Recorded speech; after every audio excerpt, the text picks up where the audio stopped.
Dans la pensée traditionnelle chinoise, le yin et le yang est sûrement quelque chose de fondamental. C'est vraisemblablement le plus important. La compréhension du yin et du yang n'est pas simple, surtout pour un occidental. Je vais vous proposer de l'aborder en quelques points. Premier point, les deux idéogrammes qui représentent respectivement le yin et le yang. Ces deux idéogrammes ont une signification. Le premier représente le versant éclairé de la montagne, le second, le versant à l'ombre. Première observation, les Chinois sont partis du réel pour en extrapoler un système philosophique. Quand on pense au yin et au yang, on doit toujours se référer à quelque chose de réel, s'appuyer sur notre perception, plus que sur notre intellectualité. À partir de ces deux idéogrammes, on peut extrapoler un certain nombre de notions. Le versant éclairé représente la lumière, c'est le yang. Le versant à l'ombre représente l'ombre, c'est le yin. À ces deux valeurs sont corrélées un certain nombre d'autres notions. On a la lumière, l'ombre, mais on a aussi la chaleur, le froid. On a aussi les couleurs. Sur le versant éclairé, les couleurs seront plus vives, le vert sera plus profond, alors que sur le versant à l'ombre, les couleurs seront plus pâles. La végétation sera différente. Sur le versant éclairé, on aura une végétation qui sera plus compacte, plus massive, alors que sur le versant à l'ombre, elle sera plus clairsemée, et les formes ont tendance à être plus longilignes, moins trapues. On aura une végétation qui aura tendance à filer. Deuxième point, je vous propose de regarder le mandala qui représente le yin et le yang. Ce mandala est clair pour nous, on se dit c'est très bien, d'un côté j'ai le yin, d'un côté j'ai le yang, l'un en blanc, l'autre en noir, et on voit bien qu'ils sont complémentaires, qu'ils sont soigneusement entrelacés. Effectivement, on n'a pas de yin sans yang. C'est facile à comprendre pour notre pensée. Premier écueil qu'il faut tout de suite pointer, c'est que si le yin ne va pas sans le yang et le yang ne va pas sans le yin, leurs proportions ne sont pas obligatoirement de 50-50. De la même manière, il n'y a pas une norme qui fixe pour un individu ou pour une chose donnée un dosage précis, idéal, qui serait bon et qui serait 40, 60, avec bien sûr une complémentarité et un total qui arrive à 100. Ça, c'est une vision occidentale, c'est absolument pas une vision orientale. Si on regarde le schéma suivant, je vous ai représenté sur ce schéma les variations du yin et du yang. On imagine très bien que les êtres n'ont pas tous le même format. Il y a des gens qui sont grands et qui sont minces. Il y en a qui sont grands et qui sont gros. Il y en a qui sont petits et qui sont maigres. Il y en a des petits et qui sont gros. À chaque fois, j'ai volontairement accolé du yin et du yang. Les valeurs ont varié et vous les retrouvez sur le schéma. La troisième chose à laquelle il faut bien prendre garde, c'est de ne pas surimposer aux valeurs yin et yang des valeurs de bien et de mal. Il n'y a pas quelque chose qui soit préférable à l'autre. Le yin n'est pas préférable au yang, le yang n'est pas préférable au yin. Il n'y a pas une valeur qui domine. Elles coexistent toutes les deux simultanément dans des valeurs variables et toujours changeantes. C'est un équilibre, ou plutôt un déséquilibre permanent, qui s'instaure et qui se rétablit. Dernier point. Une chose donnée n'est pas yin ou yang dans l'absolu. Elle n'a pas une valeur de yin ou de yang dans l'absolu. Les choses ne valent que les unes par rapport aux autres. Si je prends un exemple concret, les choses solides sont plus yang que les choses liquides. Elles sont plus matérielles. À partir de cette base-là, si on regarde un être humain et qu'on considère le sang, la question que l'occidental va se poser, c'est, bon, le sang, est-ce qu'il est yang ou est-ce qu'il est yin? Mauvaise question. La bonne question, c'est par rapport à quoi? Si je considère le sang par rapport aux os, il est clair que le sang est plus yin que les os. Si je considère le sang par rapport à la lymphe ou par rapport à l'eau, à ce moment-là, le sang est plus yang. Il faut toujours rapporter un élément à un autre, à un moment donné, à un moment précis, pour pouvoir rentrer et comprendre comment ça fonctionne à ce moment-là. Un des piliers de la pensée chinoise est les 5 éléments, ou bien aussi appelés les 5 transformations. C'est le schéma que vous avez sur le mur ici. 5 éléments. Le bois, le feu, la terre, le métal, l'eau. D'où les Chinois tirent-ils leur idée de ces 5 éléments? Nous avons vu dans le yin et le yang l'opposition entre 2 éléments, la chaleur, le sud, et le froid, le nord. D'où l'idée d'inclure les autres points cardinaux, l'est et l'ouest. Et la Terre, me direz-vous. La Terre, au départ, dans les diagrammes chinois, était représentée au milieu. La Terre est l'élément central, elle représenterait le point de vue de l'observateur. La Terre, telle qu'elle est insérée dans les points cardinaux, représente un moment de l'énergie qui est un moment de changement de direction de l'énergie. Les 5 éléments, de la même manière, représentent les 4 saisons. Le bois, le printemps, le feu, l'été, l'automne, le métal, et l'hiver, l'eau.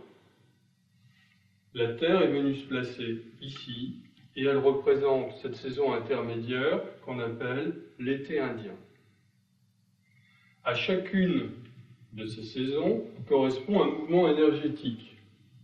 Au bois, au printemps, correspond le moment de renaissance de la végétation, son surgissement. Tout pousse, tout se dresse, tout éclot. La couleur est verte, et c'est un mouvement ascendant, ascensionnel de l'énergie. Un mouvement très fort, très puissant. Ce mouvement, au fil du printemps, se poursuit. L'été arrivant, ce mouvement s'exacerbe. Vous remarquerez que l'énergie va de manière divergente. Les bourgeons ont fini de sortir des branches, d'émerger du bois, et ils s'épanouissent en buissons, en touffes de feuilles. On a donc un éparpillement, une diffusion de l'énergie. L'été se poursuit, on arrive à l'été indien. Que se passe-t-il avec l'été indien? Les feuilles de vert passent au jaune. Elles deviennent rouges, elles rougeoient. Que s'est-il passé? La sève de l'arbre redescend et commence à quitter les feuilles. L'énergie d'ascensionnel commence à descendre. Ce mouvement de descente se poursuit avec l'automne, et petit à petit, la sève descend et vient se concentrer dans les racines. Le métal est un mouvement de concentration de l'énergie. Une fois ce mouvement de concentration terminé, cette énergie va entrer en sommeil. Les jardiniers disent en dormance. c'est le mouvement énergétique de l'eau, le sommeil de l'énergie. Après l'hiver, l'énergie va petit à petit s'éveiller et retourner au bois, à son état du printemps, et à nouveau, la végétation va reprendre sa croissance pour un nouveau cycle. En quoi ce cycle est-il intéressant ? Il est intéressant dans la mesure où il illustre un aspect cyclique. Nous avons une énergie qui tourne et qui se transforme.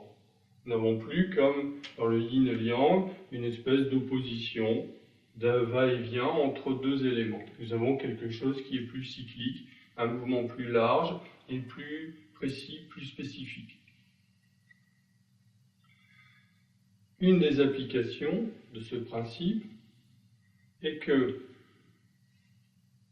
chaque énergie va nourrir la suivante. Il ne peut pas y avoir une bonne énergie bois, printemps, si l'énergie eau de l'hiver n'était pas présente, et ainsi de suite.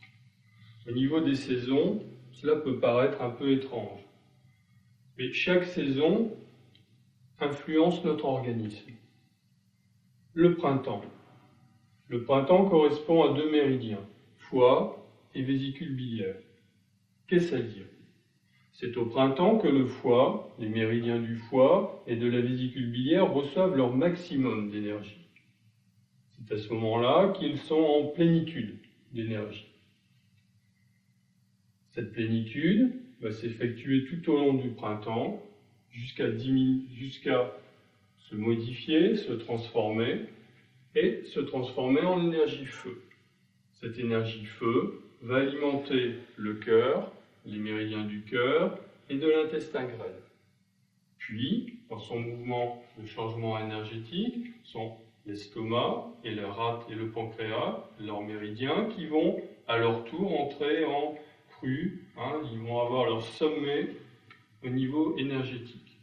Cette énergie va se muer, va changer à nouveau, et ce sont les méridiens du poumon et gros intestin qui vont avoir leur maximum. Puis, à nouveau, en hiver, ce sera reins et vessie qui vont atteindre leur maximum. Puis à nouveau, méridien, foie, vésicule biliaire. Si à un moment donné, un méridien se trouve en déficience énergétique, par exemple le foie ou la vésicule biliaire, le méridien en lui-même n'est pas obligatoirement à incriminer. Peut-être n'a-t-il pas sa plénitude énergétique parce que l'énergie reste bloquée, parce que sa circulation est entravée.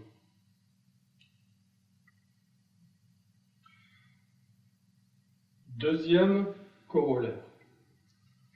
Si cette énergie circule et qu'on a un moment de plénitude à un moment donné, foie vésicule biliaire par exemple ici au printemps, cela signifie automatiquement que les autres éléments ne sont pas en plénitude. Parmi ces éléments qui ne sont pas en plénitude, il y en a un qui est plus gravement lésé que les autres. Si foie et vésicule biliaire sont en plénitude, les méridiens de la rate, pancréas et de l'estomac sont au plus bas. C'est le sens de cette flèche. Ce cycle de circulation, de génération d'énergie, s'appelle le cycle de contrôle.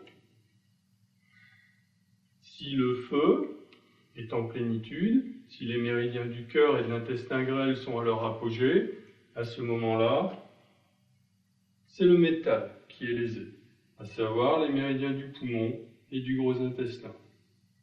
Si c'est la terre qui est en plénitude, méridien de l'estomac et de la rate pancréas, c'est l'eau qui se trouve en déficience, et je dirais bien à son niveau le plus bas, donc méridien de la vessie et du rein.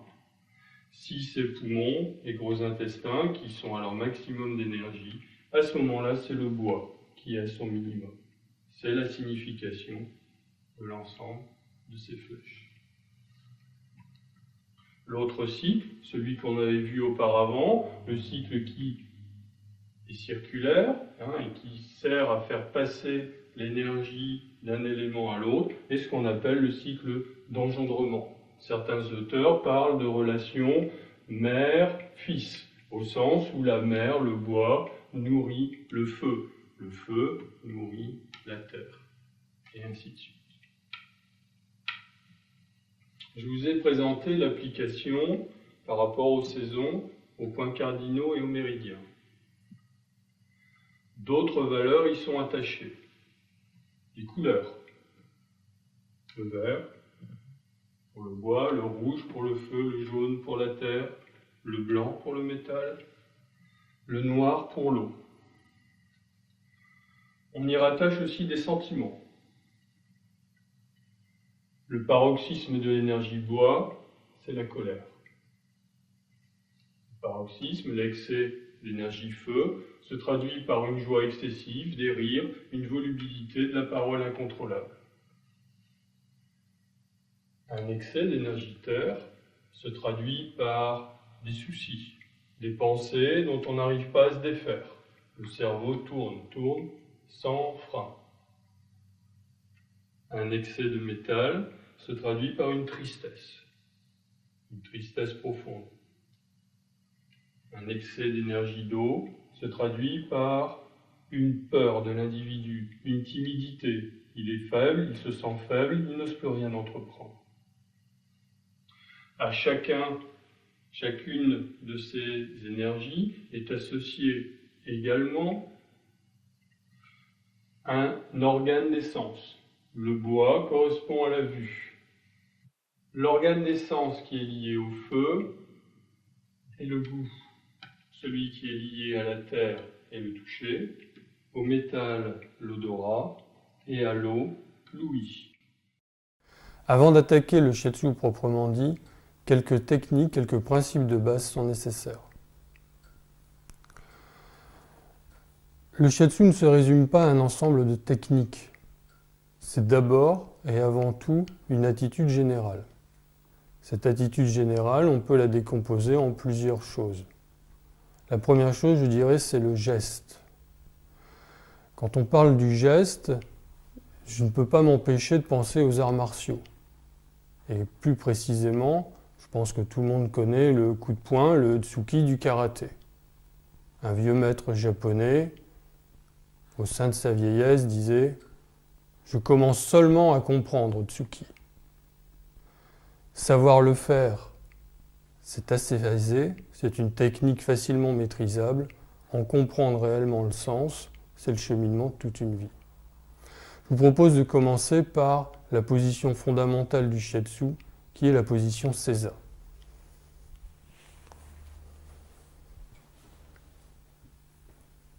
Assis sur les genoux, assis sur les talons, les genoux écartés.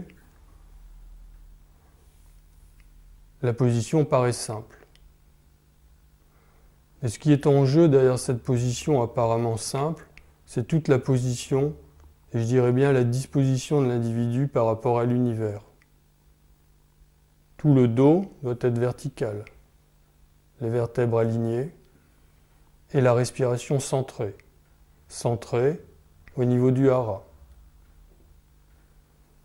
À chaque inspiration, à chaque expiration, l'énergie bouge le long de la colonne et s'accumule au niveau du hara.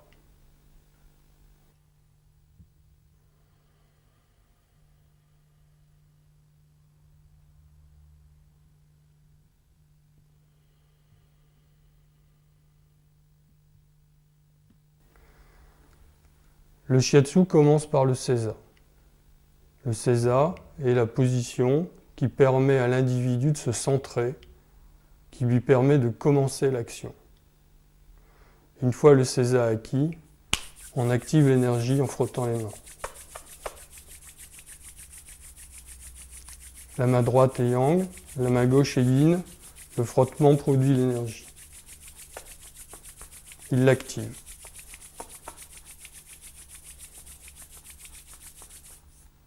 On joint ensuite les mains sur le hara. On respire par le hara, respiration ventrale. Habituellement, on pratique 3 respirations.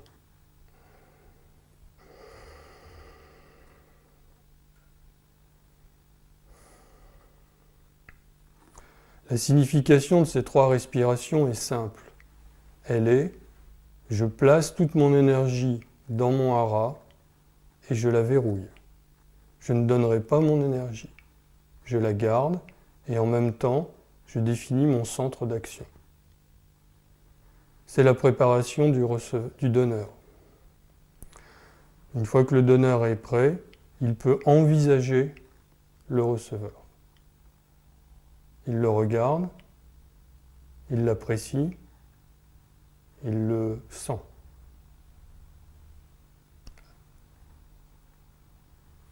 Il rentre dans son espace et il synchronise sa respiration avec celle de son receveur.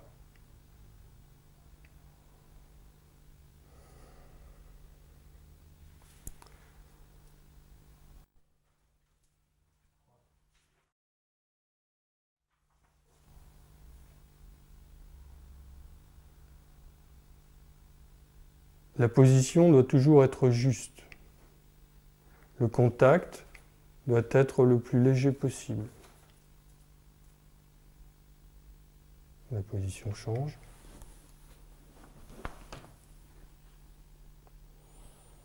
Une fois la position adoptée, le mouvement peut commencer.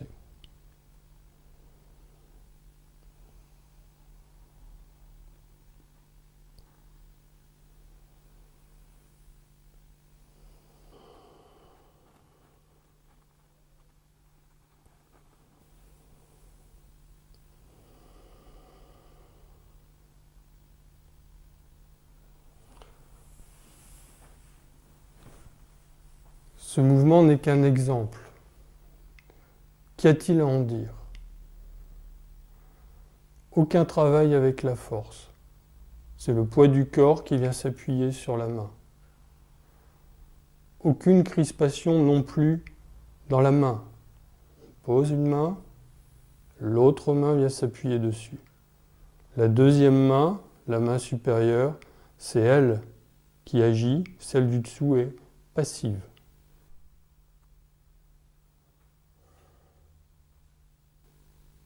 La main du dessous restant passive, il n'y a donc pas de contraction, pas de dureté dans le geste.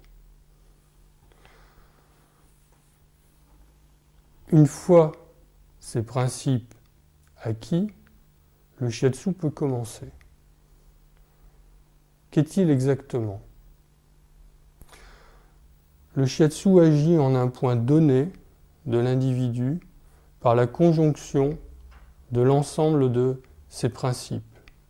Une pression sans force, une pression sans tension, un mouvement qui part du hara et un mouvement aussi qui est plus large qu'un mouvement, qui est plus qu'un mouvement. Pensez à Tsuki, pensez au Seiza. Le donneur met toute sa conscience dans la main qui appuie, dans le doigt qui presse. Il est présent à 100%. En même temps, il est parfaitement centré, il est parfaitement inspiré. Sa conscience est dans sa pression, dans son geste. Le receveur, quant à lui, est entièrement présent par sa sensation, par sa conscience, à l'endroit qui est travaillé. La conjonction de ces consciences en un point donné est ce qui provoque l'action de l'énergie, l'action du shiatsu. Un proverbe chinois dit « Là où est la conscience, là est l'énergie ». Le premier shiatsu que nous allons vous présenter est le shiatsu du dos. C'est un des shiatsu les plus importants. C'est du moins un des shiatsu que nous faisons le plus souvent. Pour quelle raison est-il important? Avec ce shiatsu, nous travaillons le long du méridien de la vessie, qui longe la colonne vertébrale jusqu'à son extrémité, puis ensuite part sur l'arrière des jambes. il a une deuxième branche qui suit la colonne vertébrale, passe à l'intérieur des omoplates, continue jusque la taille, puis continue lui aussi sur l'arrière des jambes. Le long de ce méridien, tout au long du dos, on trouve une série de points spécifiques qu'on appelle les points chus dorsaux. Ces points chus, chacun de ces points, correspond à un méridien et à un organe qui lui est couplé. Travailler sur le dos, travailler sur ces points, c'est donc travailler sur l'ensemble des méridiens du corps, sur l'ensemble des organes. Pour débuter ce shiatsu, nous prenons la position de départ.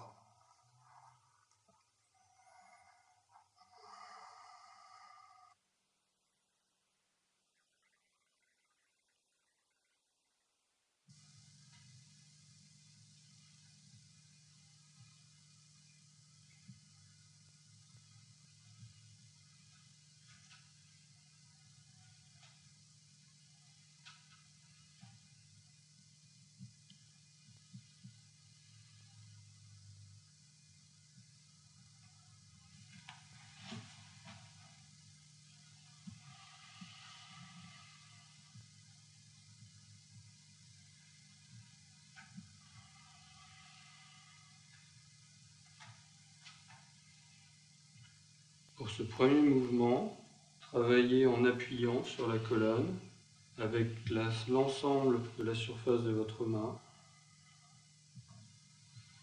Respectez la coordination des respirations.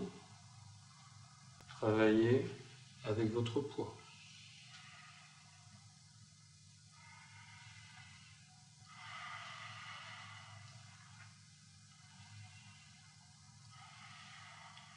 Lorsque vous êtes arrivé en haut, redescendez, faites glisser la main jusqu'au creux des reins et reprenez sur l'expire.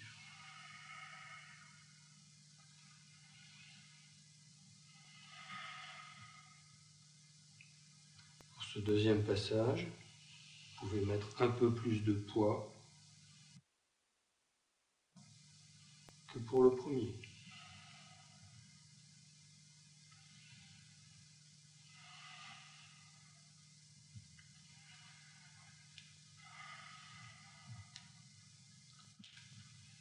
Deuxième mouvement, ouvrez bien la main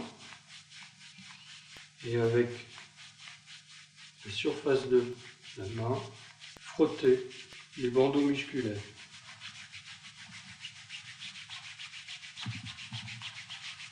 Ne frottez pas la colonne, frottez les bandeaux.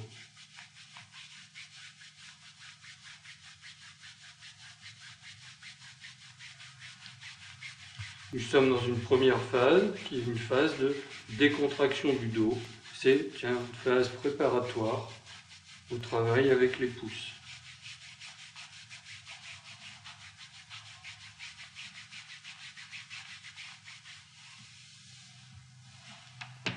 Mouvement suivant. Gardez les poignets souples et frappez régulièrement sur les bandeaux musculaires.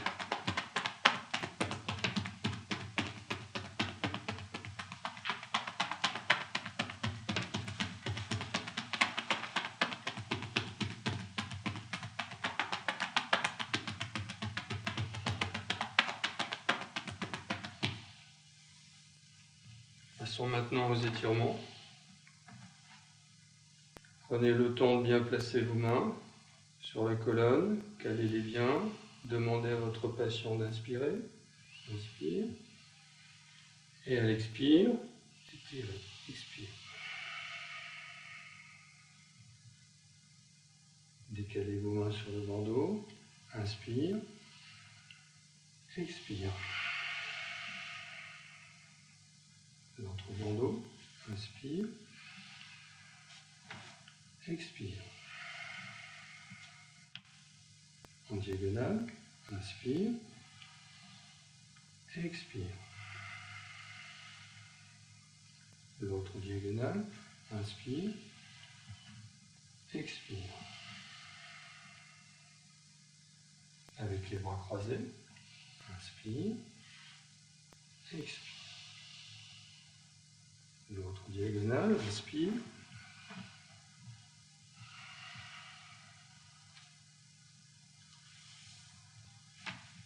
Mouvement suivant, enjambez votre partenaire.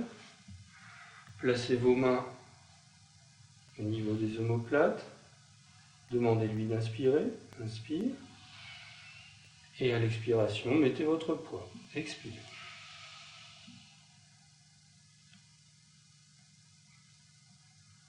Descendez les mains. Inspire. Expire.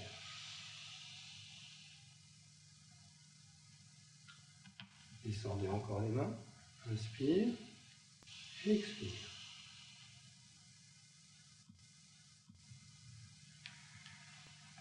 Phase suivante. Travaille avec les pouces. Repérez la vertèbre qui fait saillie. Disposez vos pouces de chaque côté. Attendez l'inspire de votre partenaire et commencez les pressions.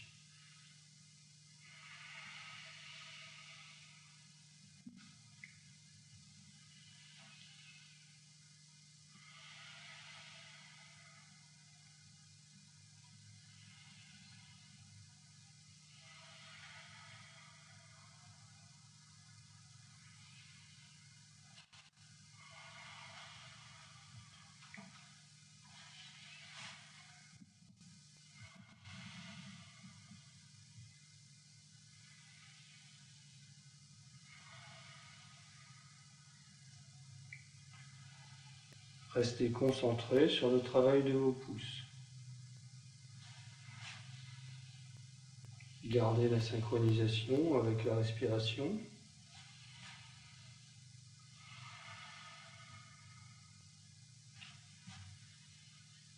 Essayez de mettre votre conscience et votre souffle dans l'extrémité de vos pouces.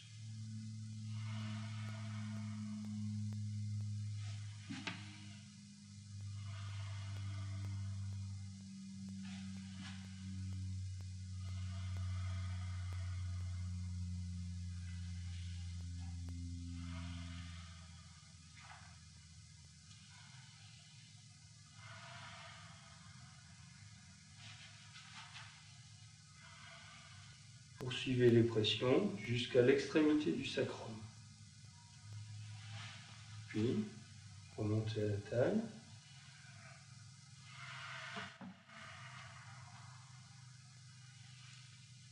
Et faites 3 séries de pressions au niveau de la ligne de taille. Avec les index, repérez l'os du bassin. Descendez les pouces un peu plus bas et au niveau de ce point, vous allez trouver 2 cavités. Faites une pression.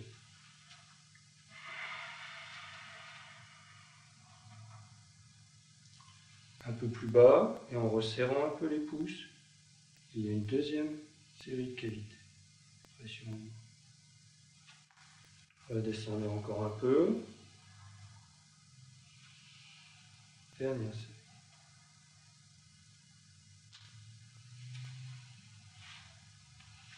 Remontons au niveau de la vertèbre proéminente, écartons les pouces un peu plus, jusqu'à être au niveau de l'omoplate. Attendez la respiration, et à l'expiration, pression.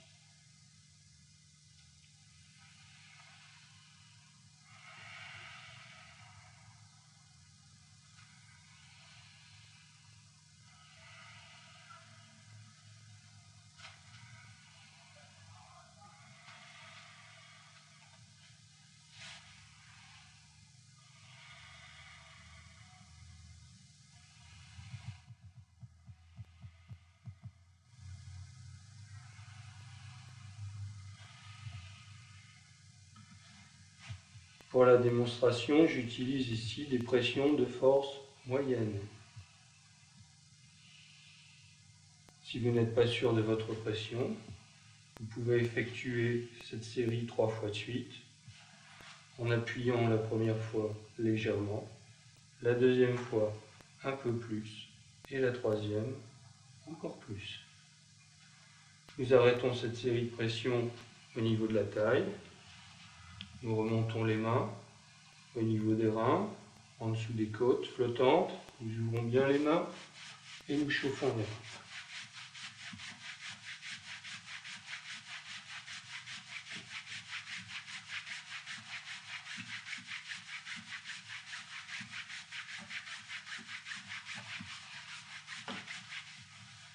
Puis appliquez bien les mains et expirez à 3 reprises dans vos mains.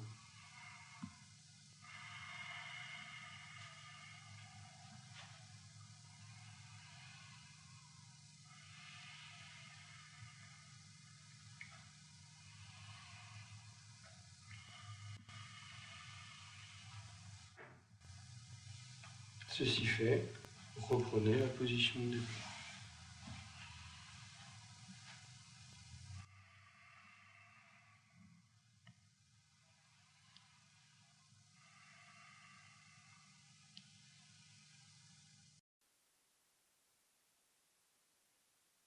Nous allons aborder un shiatsu qui est le shiatsu du hara. Le shiatsu du hara est un shiatsu qui est difficile. Il est difficile parce que pour votre receveur, c'est une zone particulièrement intime. Et il est difficile aussi parce qu'il vous faut doser avec précision vos pressions. C'est un shiatsu particulièrement important parce que le hara est le point le plus important du corps humain. Le hara est appelé la mer d'énergie, l'océan d'énergie. Avant de débuter ce shiatsu, vous avez intérêt à repérer l'emplacement précis du hara de votre partenaire. Vous localisez le nombril.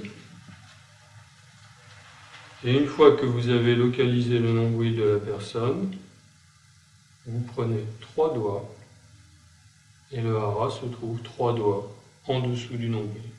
Prenez les doigts de votre partenaire, les vôtres n'ont peut-être pas la même taille. Une fois que vous avez repéré la position du hara, mémorisez-la. Ce shiatsu commence par la position de départ que nous avons déjà vue. Seiza, main sur le hara.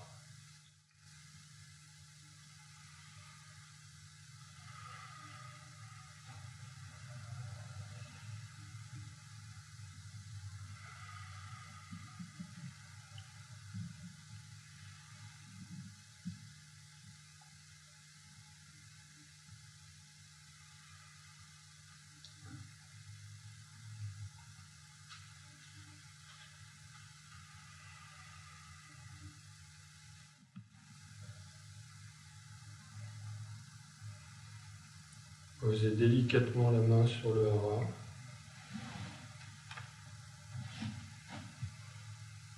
Et accompagnez 3 respirations.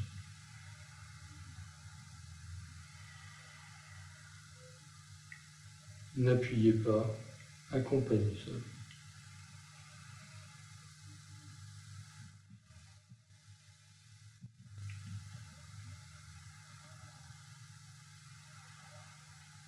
Faites glisser un peu les mains de manière à avoir la paume de votre main à l'intérieur de la cavité présentée par le hara.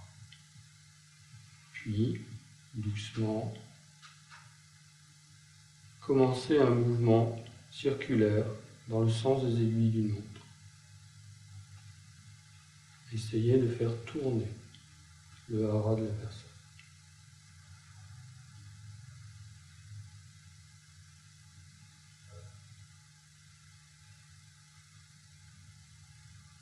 Petit à petit, essayez d'augmenter l'amplitude de votre mouvement et d'en augmenter un tant soit peu la pression.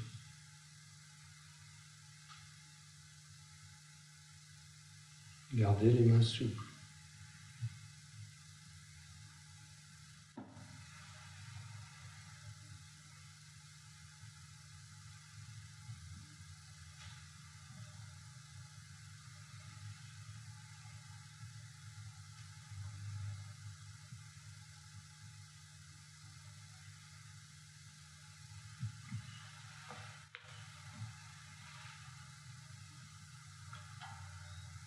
Après cette prise de contact, nous allons aborder les pressions proprement dites. Nous allons opérer selon un schéma simple. Nous partirons du pubis, nous remonterons jusqu'à l'os xiphoïde. Puis nous ferons un deuxième trajet parallèle au premier, le même, de l'autre côté. Et puis un troisième, encore plus latéral et plus court.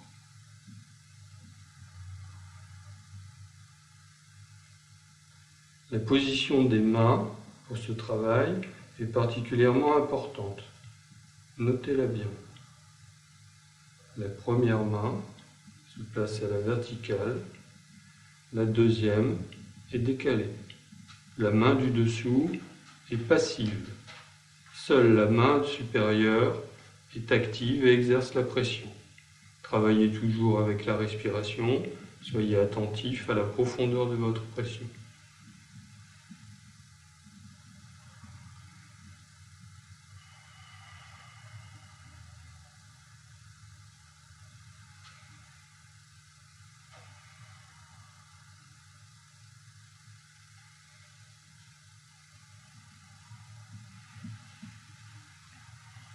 Évitez d'appuyer sur le nombril.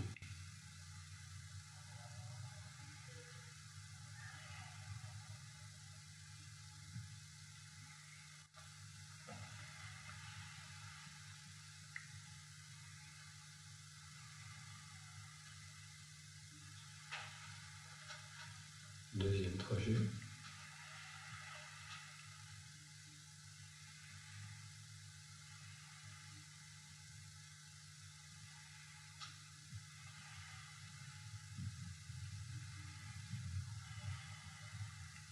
Vous remarquerez certainement, en effectuant ces pressions, des zones plus tendues.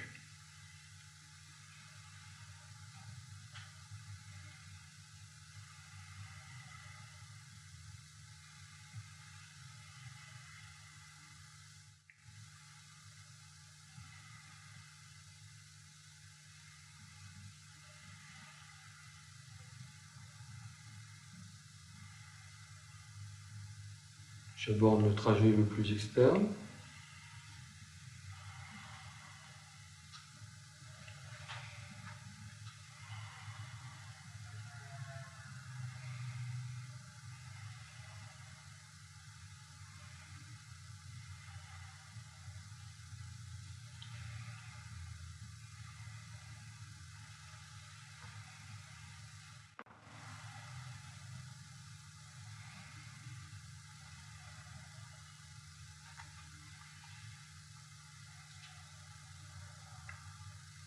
Vous pouvez effectuer ces 5 trajets à plusieurs reprises. Revenez ensuite au hara.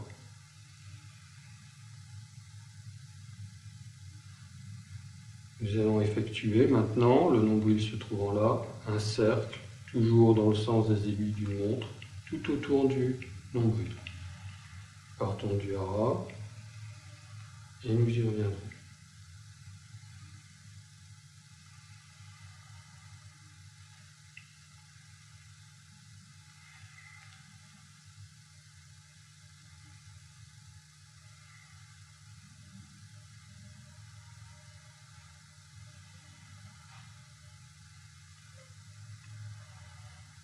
Pour l'ensemble de ce shiatsu, gardez une conscience maximum dans vos doigts, dans ce que vous faites et dans l'attention que vous portez à votre partenaire.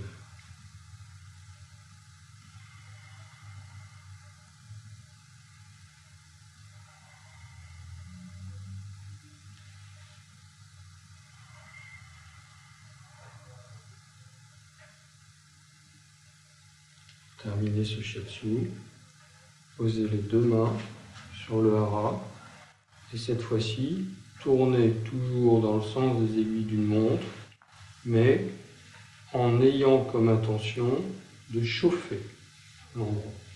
Vos mains sont bien ouvertes et glissent tout autour.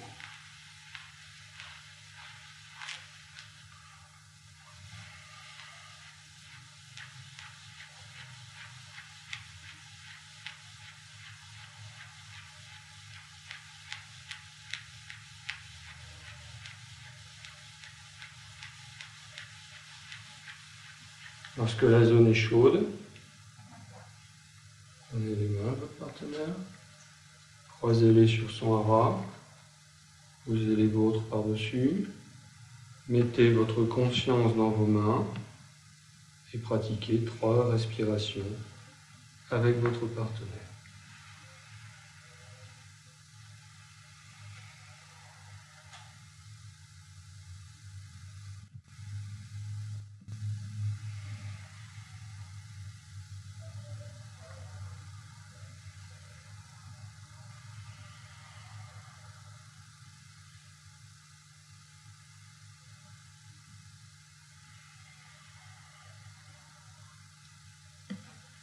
Pour terminer, vous reprenez la position de départ.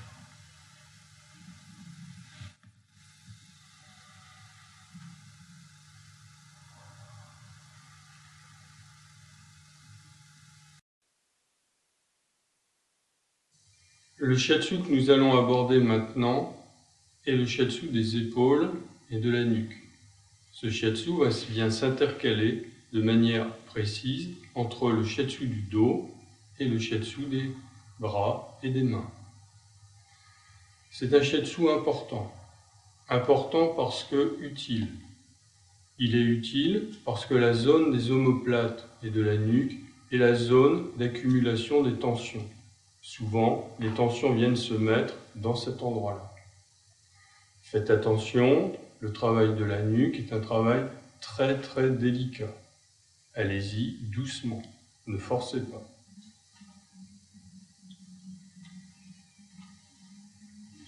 Placez une main au-dessus de l'épaule, l'autre main en dessous. Vérifiez que vous avez une position qui est bien parallèle à votre receveur. Inspirez, expirez. Gardez les bras tendus sur l'expire. Asseyez-vous sur votre tête. Inspirez, expirez. Inspirez, expirez. Gardez la position des mains et faites tourner l'ensemble de l'épaule.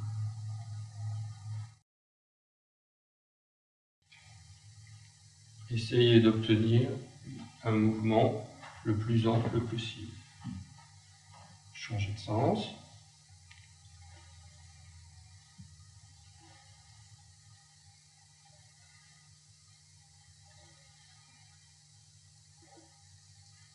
Le mouvement que nous allons aborder maintenant est le mouvement qu'on appelle décollement des ailes.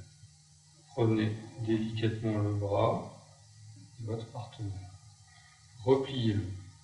La main droite au niveau du poignet. La main gauche juste au-dessus du coude. Inspire. Expire. Inspire. Expire. Inspire. Expire. Reposez le bras au niveau de la taille. Maintenez le coude et venez le bloquer avec la jambe. Placez la main gauche sous l'épaule. Placez la main droite à plat contre la saillie de l'omoplate. Vous allez inspirer, bloquer la main droite et remonter la main gauche vers le haut. Inspire, expire. Une fois que vous avez rentré les doigts, fouillez l'intérieur. Reposez, décalez la main, bloquez-la, inspire, expire.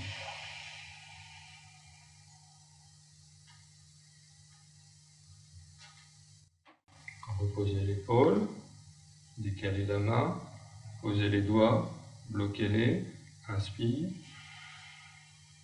expire.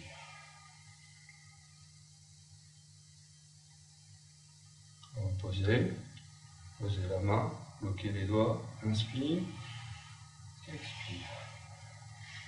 Notez bien que ce ne sont pas les doigts qui s'enfoncent sous l'omoplate, mais l'omoplate qui remonte sur les doigts. Encore une fois, Inspire, expire.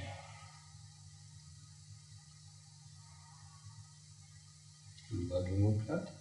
Inspire, expire. Cette fois-ci, tenez l'épaule en position haute, avec les doigts tendus, pincez l'omoplate. Pincez, faites tourner, remontez.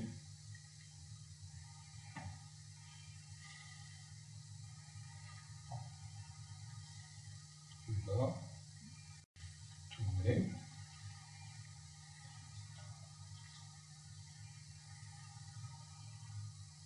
Ok, reposez. Délimitez bien la surface de l'omoplate avec le pouce. Cherchez et travaillez le point qui se trouve ici. Appuyez et tournez. Dans un sens, dans l'autre.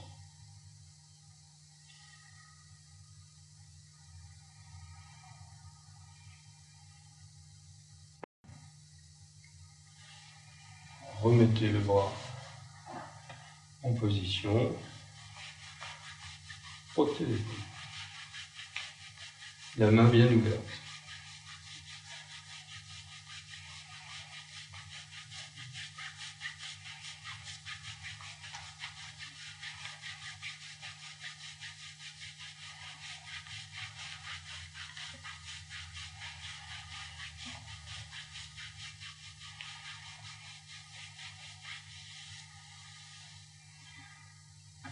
Avant de passer à la nuque, observez les points suivants.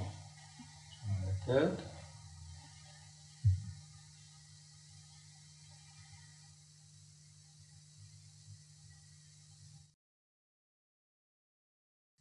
Nous allons travailler de manière principale sur le point qui se trouve ici, juste au centre.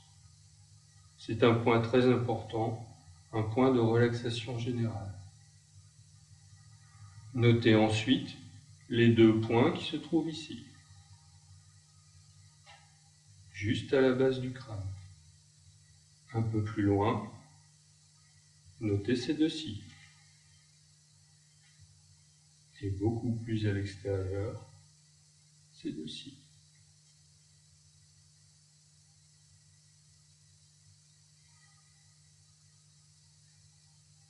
Nous allons maintenant demander au receveur de passer sur le dos.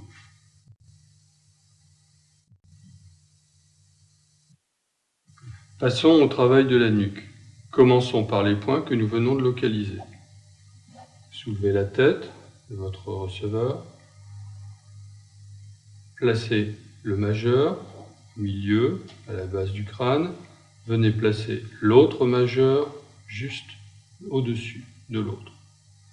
Avec les deux majeurs superposés, travaillez ce point central. C'est un point très important, un point de relaxation générale.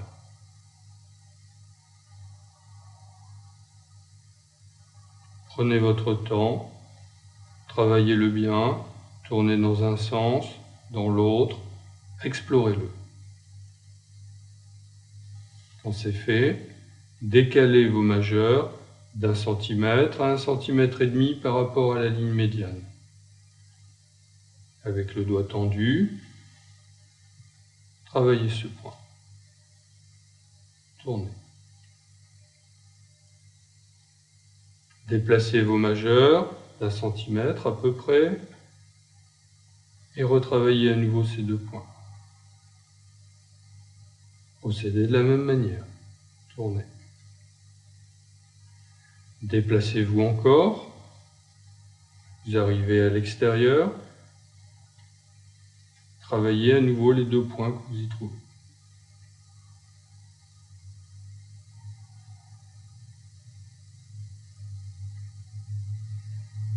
Maintenant que nous avons travaillé soigneusement la base du crâne, soulevez la tête de votre partenaire, glissez votre main par-dessous, glissez l'autre main sur l'autre et pressez délicatement en expirant les muscles de la nuque. Faites glisser vos mains. Pressez comme si vous aviez une éponge sous les mains. Ne crispez pas les doigts. Travaillez avec le souffle.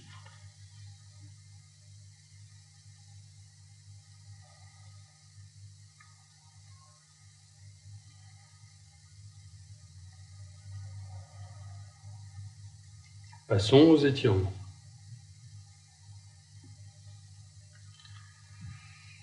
Placez une main de chaque côté de la tête de votre partenaire. Ne couvrez pas les oreilles. Inspire. Expire.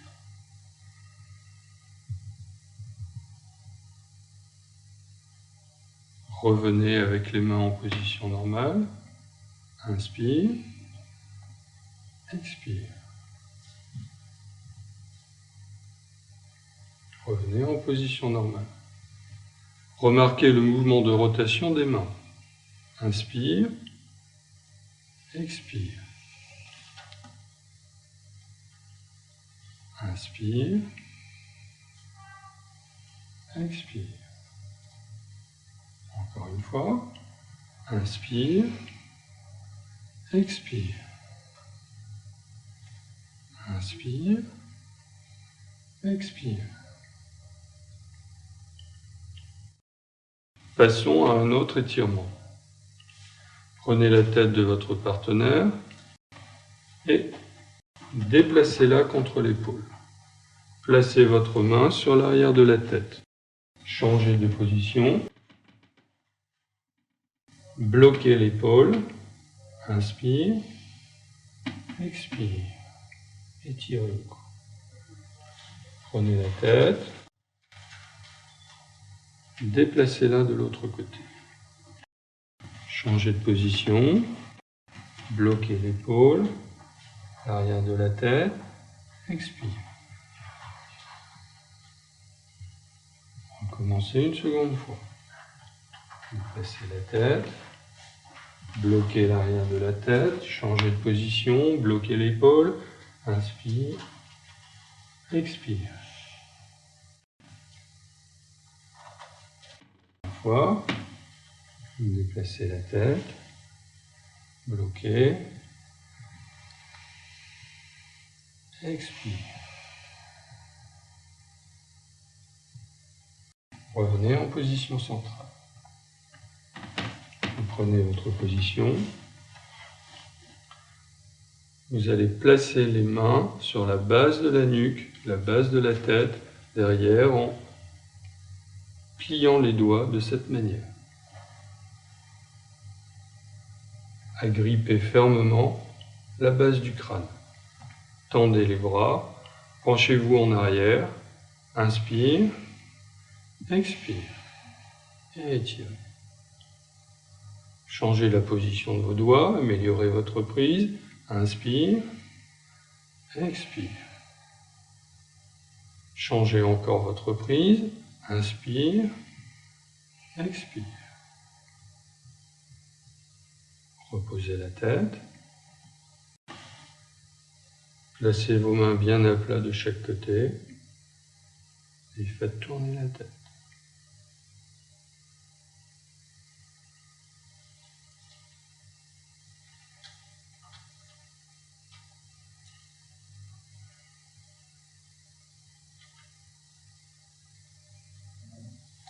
Reprenez la position de départ.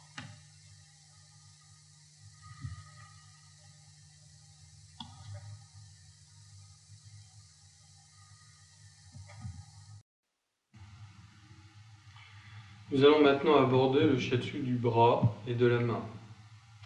C'est un shiatsu facile à faire. Ce shiatsu intervient après celui du dos, de la nuque et de l'omoplate. C'est un shiatsu intéressant dans la mesure où c'est un des shiatsu les plus agréables. Vous pourrez demander à votre receveur le shiatsu de la main est quelque chose de particulièrement intéressant et agréable à recevoir. Premier mouvement. Vous immobilisez l'articulation de l'épaule en vous appuyant dessus. Vous prenez le poignet, la base du bras, et vous faites tourner le bras dans un sens et dans l'autre, en essayant de lui donner un trajet d'ampleur maximum. Ne forcez pas.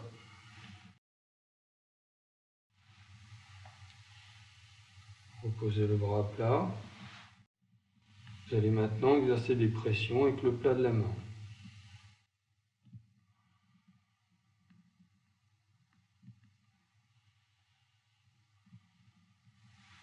N'utilisez pas votre force, utilisez votre poids.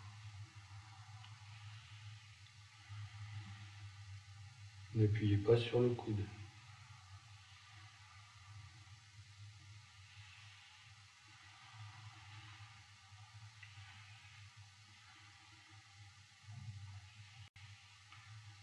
Nous allons maintenant pincer le bras.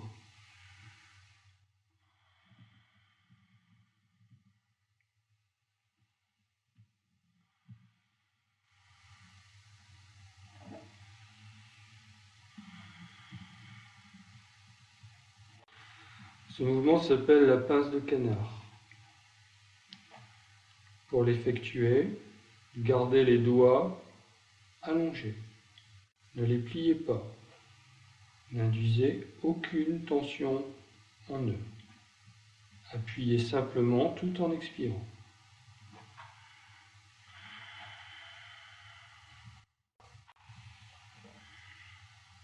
Vous pouvez le répéter une deuxième fois.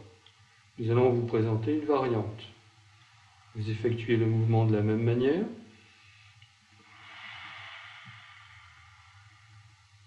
Et vous le terminez en tirant.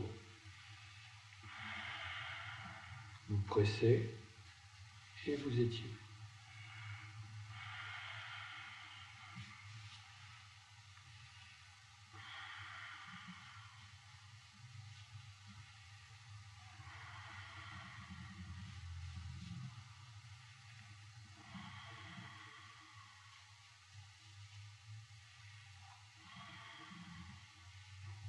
Vous pouvez répéter ce mouvement autant de fois que vous le désirez.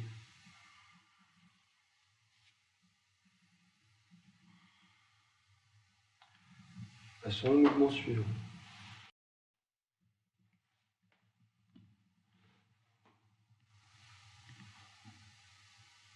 Prenez la main de votre partenaire dans vos mains et nous allons travailler sur le poignet avec les pouces, le plat des pouces. Nous explorons chaque cavité.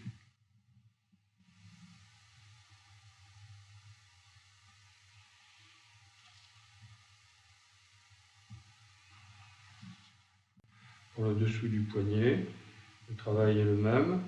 Vous le faites avec le plat des index.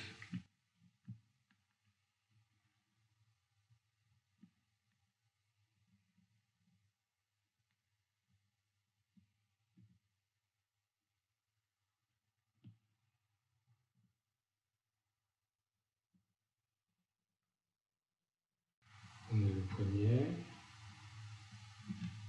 Tirez.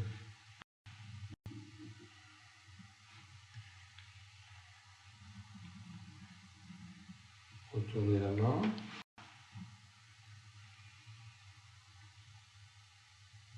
Placez vos petits doigts à l'intérieur. Faites tourner l'ensemble des doigts pour les placer en dessous de la main, puis avec les pouces, toujours avec votre respiration.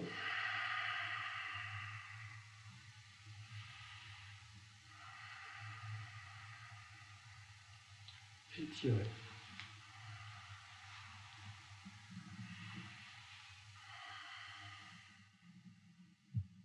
Ouvrez la main de votre partenaire.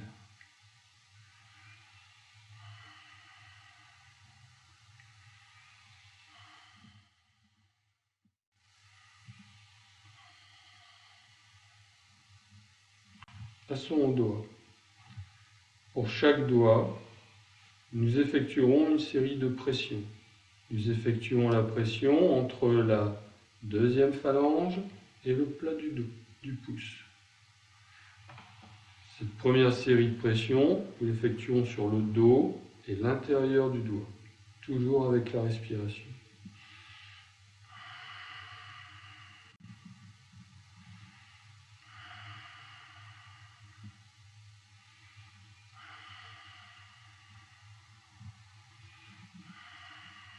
N'appuyez pas sur l'ongle. Même travail sur le côté du pouce.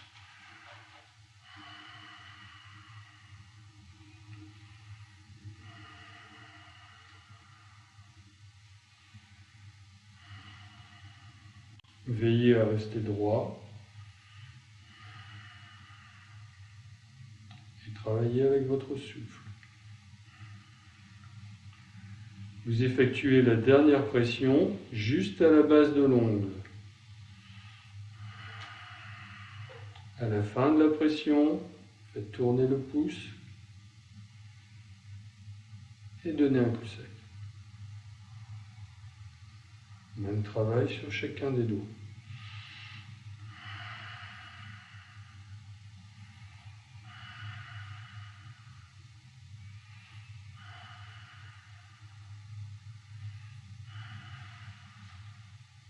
Répétez.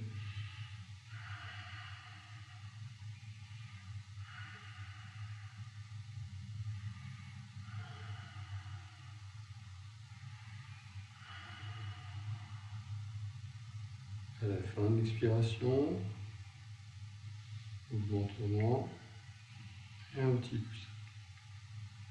Le doigt suivant.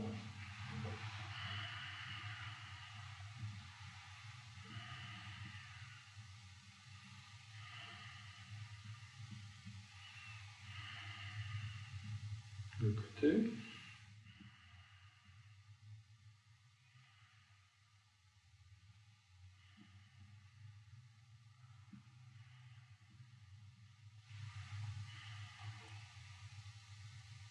La base de l'ongle.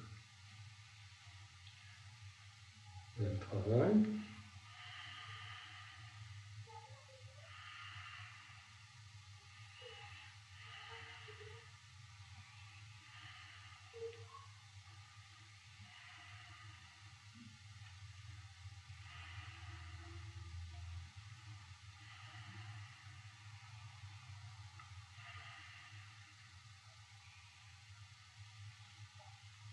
Le petit doigt.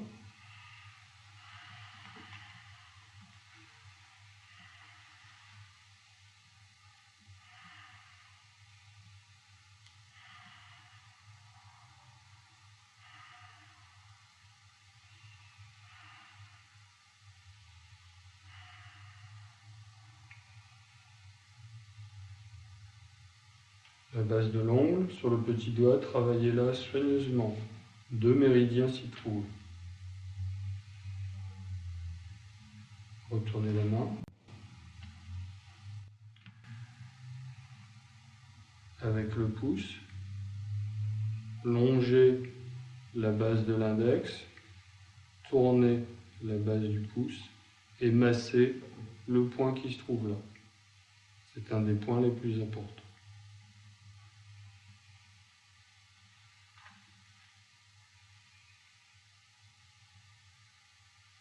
Tournez, puis tenez la pression. Relâchez-la progressivement. Terminons le travail sur ce bras. Prenez le bras un peu plus haut que le poignet, étirez les bras, tendez les bras, penchez-vous en arrière, inspirez, et sur l'expiration, secouez le bras. Essayez de faire bouger l'omoplate. Reposez le bras et passez au bras suivant. Le shiatsu que nous vous présentons maintenant fait suite au shiatsu du dos. Il s'agit du shiatsu des jambes et des pieds. Vous vous rappelez que nous avons terminé le shiatsu du dos dans cette position. Après, nous avons frotté les reins. Nous pouvons continuer sur les jambes. Observez la position des poings. Inspirez. À l'expire, appui. Décalez un peu les poings. Encore. Un peu plus bas. Tournez les poings. Une pression au centre. Une à l'extérieur. Une à l'intérieur. Travaillez avec le poids. Tournez les poings. Et descendez le long de la jambe.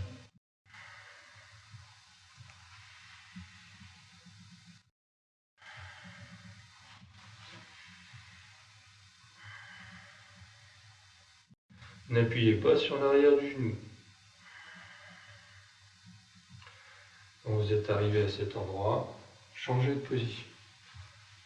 Repérez le pli du genou, placez les pouces l'un sur l'autre et faites 3 pressions.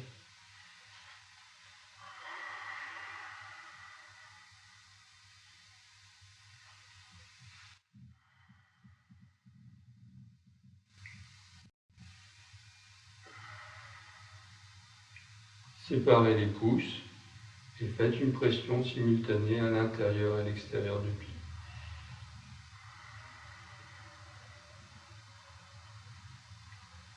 Nous allons passer à l'arrière de la jambe. Il est très sensible et très délicat. Vous allez travailler avec le pouce à plat et l'autre pouce au-dessus.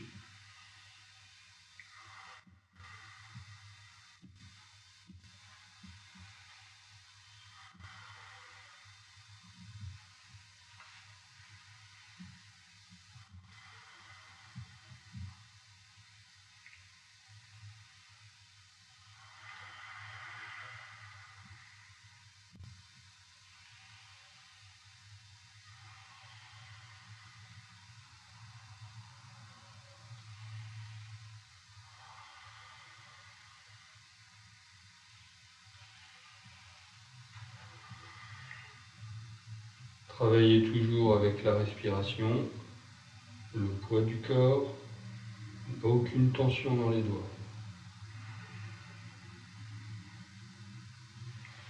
Arrivez au sommet du tendon, changez de position. Prenez le pied, soulevez-le. Placez un pouce de chaque côté du tendon et massez-le.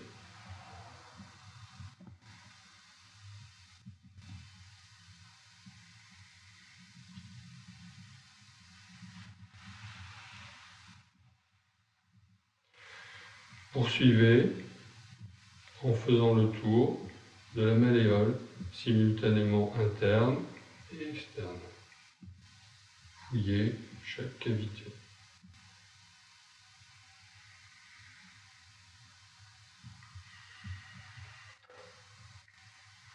Essayez de ne pas plier les pouces. Ne mettez pas de tension.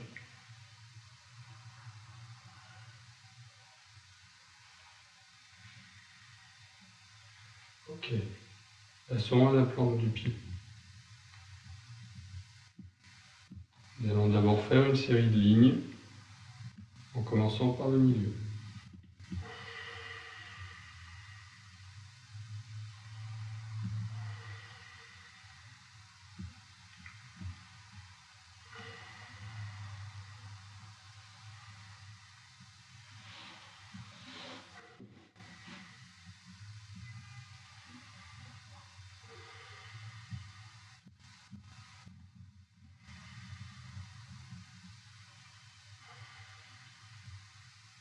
Passons à l'extérieur.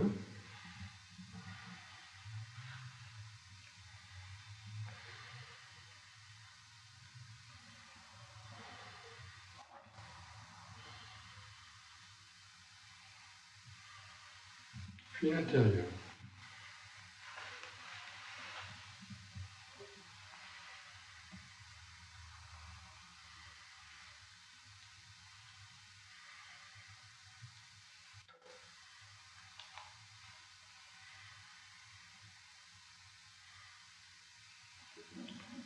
Soulevons le pied et abordons les orteils. Prenez chaque orteil à la base de l'ongle. Faites-le tourner dans un sens, dans l'autre. Faites tourner un peu, étirez. Tournez, un sens, l'autre. Faites tourner un peu, étirez. Tournez, étirez. Tournez.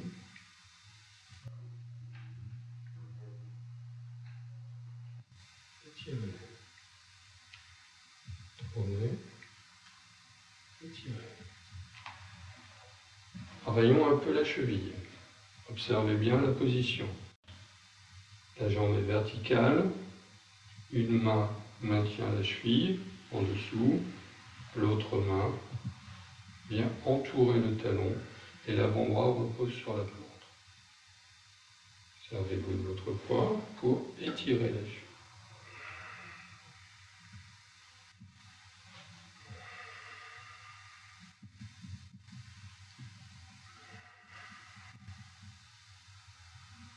Maintenant, faites tourner.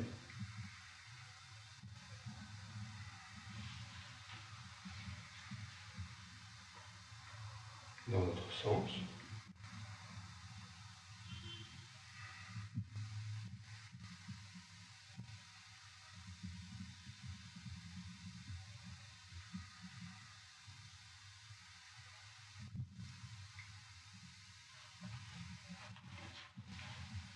Passez maintenant à l'autre jambe. Lorsque vous avez fait les deux jambes, étirons-les. Repliez les pieds, croisez les orteils, empaumez les orteils à l'intérieur de vos mains. Inspire, expire.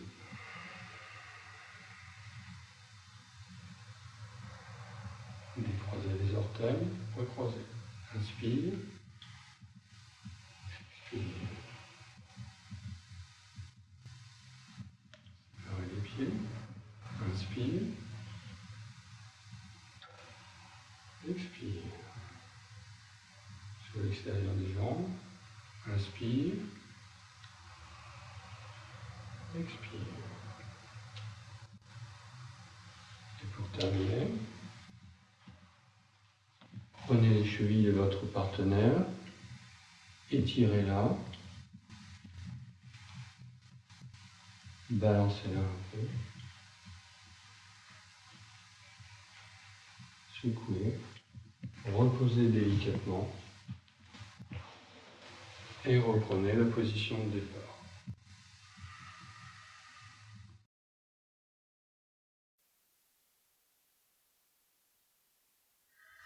Nous allons maintenant aborder le shiatsu du visage. C'est assurément le shiatsu le plus agréable pour le receveur. Pour le donneur, c'est un des plus difficiles à accomplir. Il nécessite beaucoup de précision, de doigté, de sensibilité. Ne travaillez jamais avec la force. Veillez à votre position, surveillez votre respiration, essayez en permanence d'expirer dans vos pouces. Commencez par placer vos mains de chaque côté de la tête de votre partenaire. Ne couvrez pas les oreilles. Accompagnez-la durant 3 respirations.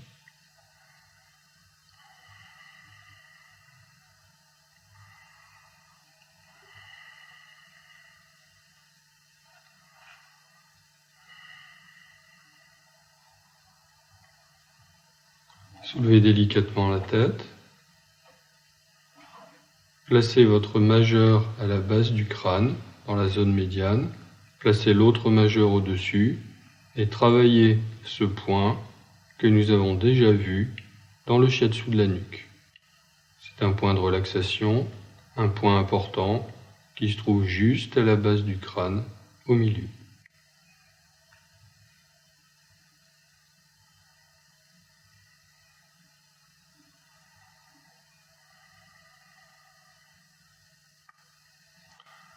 Ensuite, Placez vos majeurs au sommet des oreilles et suivez la ligne et placez vos pouces juste au sommet de la tête. Appliquez 3 pressions.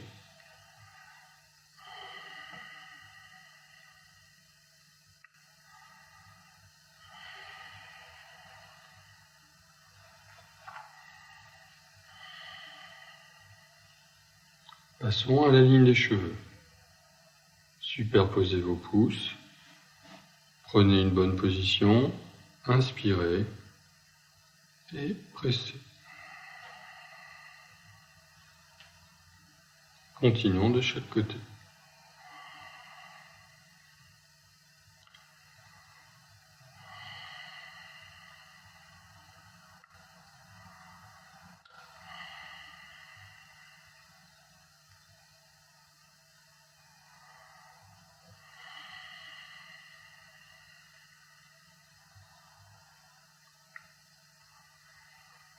Passons aux sourcils.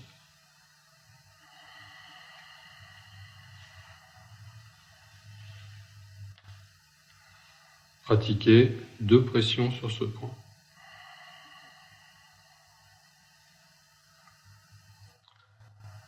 Nous allons maintenant prendre le sourcil entre l'index, le majeur et le pouce. Pincez la peau, faites rouler. Déplacez vos doigts, continuez.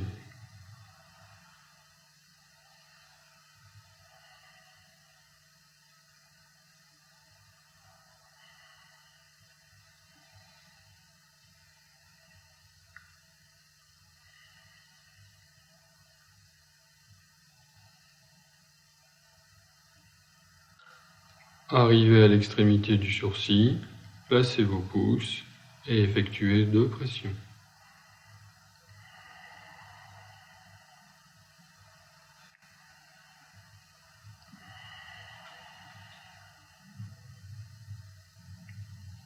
Abordons les yeux. Commençons par le point externe. Placez délicatement vos pouces sur le bord de l'os. Inspirez et effectuez 2 pressions. Ne crispez pas les doigts.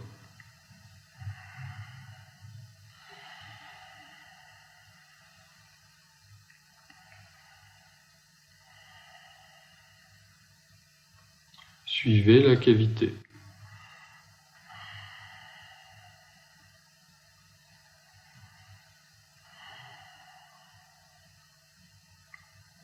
Travaillez toujours avec le plat du pouce.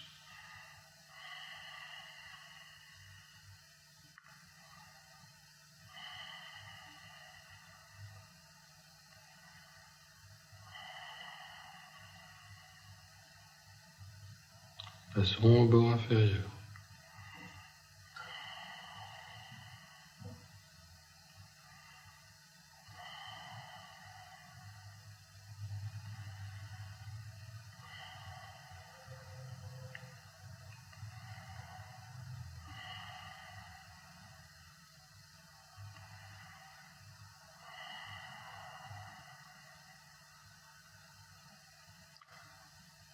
Revenons au point situé juste au milieu du bord inférieur de l'œil.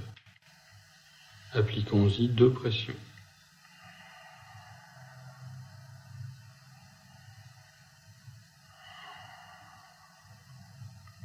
Puis descendons en ligne droite jusqu'à la base de la pommette. Appliquez-y 2 pressions également.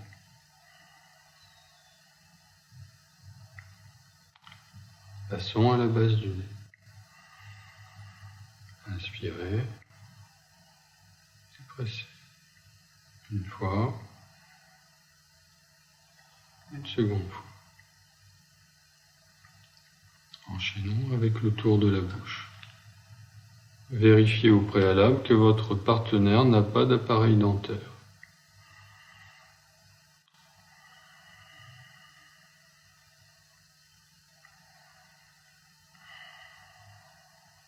N'appuyez pas sur les dents, travaillez sur les gencives.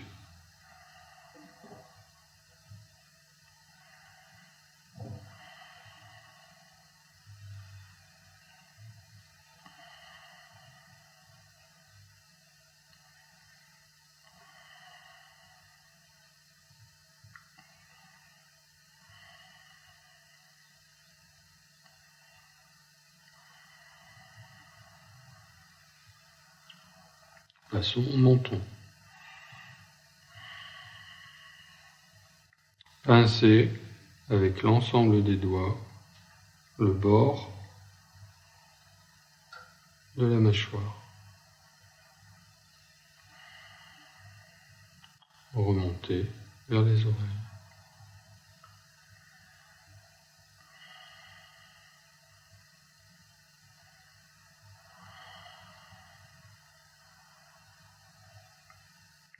Passons aux oreilles.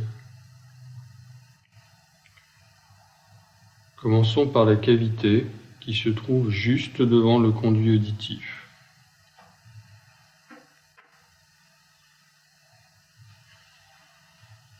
Travaillez-la, explorez-la. Puis remontez. Explorez chaque cavité que vous rencontrez.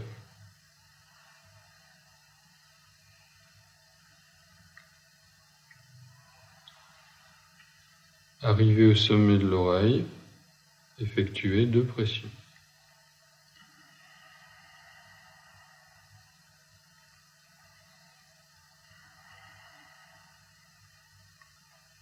Passez derrière l'oreille. Avec les pouces, effectuez une série de pressions derrière chacun de ces points.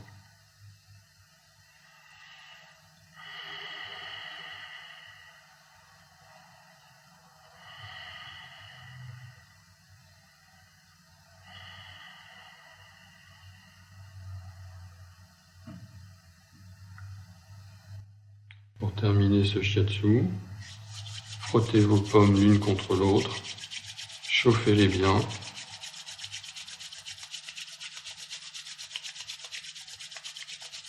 Et lorsqu'elles sont bien chaudes, appliquez-les sans appuyer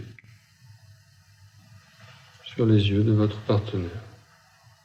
Tenez 3 respirations.